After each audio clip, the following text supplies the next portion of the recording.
whole list of stories.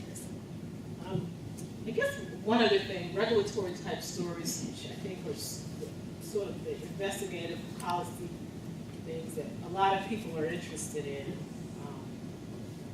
I thought I'd be interested just to point out where we get those kinds of stories from. We go to meetings, we don't go to as many as we used to, but we go. If you're a tracking Virginia General Assembly, you know that town hall and state cal are places to find out about pending legislation. Open public comment periods when they're about to change rules and regulations. Essentially reading board minutes and meeting, and most of this stuff is just posted online, so you're not really going out of your way to find it. If you know it's there. If you don't know it's there, you can't find it. But, like disciplinary notices, like the boards that regulate the health professions, all of those disciplinary notices are posted online on the Department of Health Professions website. So scout through them for story ideas sometimes. Other regulatory type stories comes from just following national issues, contact with the legislators, industry and professional association actions. And that's the industry groups. A lot of them have hired lobbyists who send out many emails and will call you to make sure you got your email and then see if you want to write a story about it. So if you wonder where are these people getting these story ideas, it's like they're paid people to tell you what they think you should be covering, or whether or not you cover it. Of course, they're trying to put their spin on it. And your job as a reporter is to sort of, okay, what's the other side of this story? I guess, where we get ideas, consumers who call and email. Anybody can call any reporter and say, why don't you do a story on this? And just scheduled briefings, for instance, I think ever since the Obamacare rollout once it started having the major problems, every day at about 2 o'clock, Health and Human Services has a scheduled telephone news briefing with reporters, so that we try to update you on where it's going. And they probably had one today because I think they were supposed to start releasing some numbers on how many people actually were able to go. And what makes a good news story has to be timely. Usually if there's something new or unusual, it has to be relevant to a lot of people. They're interesting people and characters to sort of write the story around. That's always good. And investigative stories focus on exposing wrongdoing or something that's not quite right. There's an emotional component to the story that can make it a good story. And if the results that you right or wrong, that can be a good story. And I'll just go through quickly some examples of some stories I've written, and then we can have questions. Not in that particular order. This story I wrote focused on, it was a fellowship project, meaning that I applied for a Guide Fellowship to focus on a particular area. And I chose to focus on health disparities, particularly looking at the east end of Richmond, where there's this massive, concentration of public housing. So the story itself is a fellowship project. It's funded by a group called the Edinburgh Foundation. And one thing they requires of us is that we reported monthly to an editor that they assigned. It really wasn't an editor. It was just a person who, this is what we've accomplished this month, and to let them know. In order to do the story, I sort of just talked to multiple people, attended multiple meetings in the East End over several months, identified key people to write the story around, and I'm continuing to develop. And what the story basically focused on, it's sort of like one of those, where you live affects your health. You live in the poorest area of town where there's more likely to be pollution or poverty or not safe places to exercise or places to buy food. your life expectancy is much less than if you lived in a more affluent area of town. I didn't have a photo on that one. And this is, I would like follow the story of the conjoined twins. The VCU separated these twins. And the backstory is the World Pediatric Project contacted us. The paper assigned a photographer and a reporter. And they provided, I guess part of the agreement was that, you don't write about the story until it actually happens. So, but they gave us access to the family and the mother and the girl and doctors prior to that. And some people may question whether that should be done that way. Because a lot of people will think, well, once you know about a story, you should report it. You shouldn't make agreements with,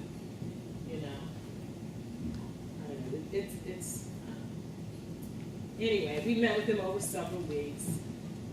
We were alerted the morning, well, we knew that when the separation was going to happen, so we just rearranged our schedule. Does everybody follow that story? Does everybody know from the Dominican Republic? And I do believe this would be the second anniversary of their, should be the second, it's early November. This would be the second. One of them died recently. That's a different set. That set is from Franklin, Virginia. These two girls are from the Dominican Republic. And as far as I know, they're still doing quite well. The story on concussions was actually, this is one of those kinds of stories where it's like various sections of the paper, various reporters. I worked on that story with the sports editor who was really tracking what had happened to Madge Zacharias' husband, I'm not sure the football guy's name, who had suffered, repeated brain injuries or hits over the course of his career, and that he had eventually committed suicide. Looking back and saying it was because there was repeated assault on his brain, hits and all that. But anyway, sports, politics, and health reporters all work together on that story. For my end, people that I can talk to include the Brain Injury Association of Virginia and other brain injury programs in Virginia. And if you see that guy in that picture, he's a patient at concussion clinic. And it was really scary. I don't know if people, and I had, up until that point, I really, it's a concussion, they get hit, they go take a nap and get back up. But this kid was like, he could barely stand up. And you're thinking, oh boy, these are high school kids getting hit like this. Was that done at VCU, brain injury trauma? Yeah. They're fantastic. We did a follow-up with him at the end of the year. He's back, and I think he said he stopped playing football. Yeah, I hope so. I think his mother has something to do with that. This is a story we did on a young lady a baby, 4 years old, Emily Blankenship. She lives in Richmond, just outside of Richmond. This is an idea that actually originated with the photographer, and it shows it's not just the reporters all the time who come up with ideas. The photographers have ideas too, and they usually need somebody to help them write the story. But we have photographers who are writers too. But anyway, it started out focused on another disorder called ROHAD, and the photographer had a family friend who had that. It's a very rare disorder.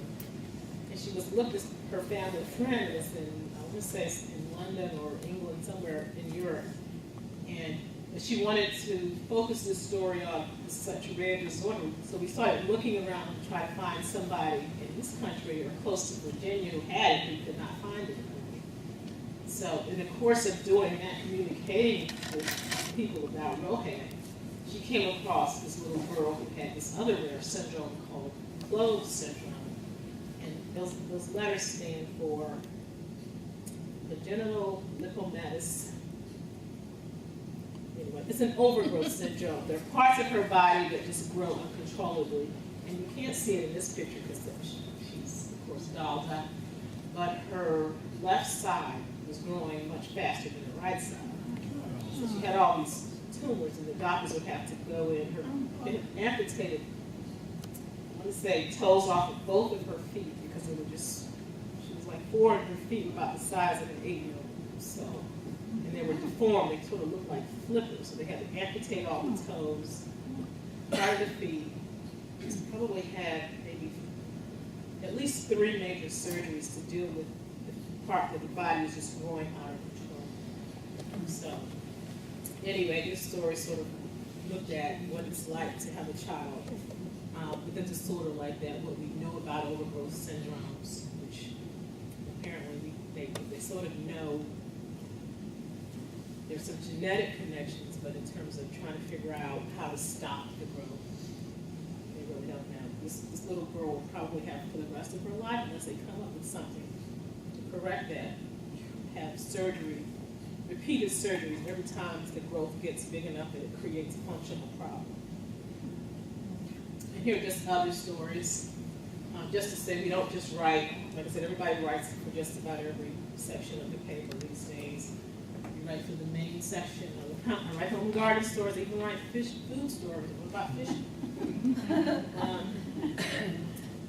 One of the things I guess I'd like to just let people know is how we find people for stories, because a lot of times that can be the hardest thing. If you want to write about a disease or something, it really makes sense to have a person who has that disease or some condition. And these are just some of the ways. Advocacy organizations, of course, if I wanted to write a story about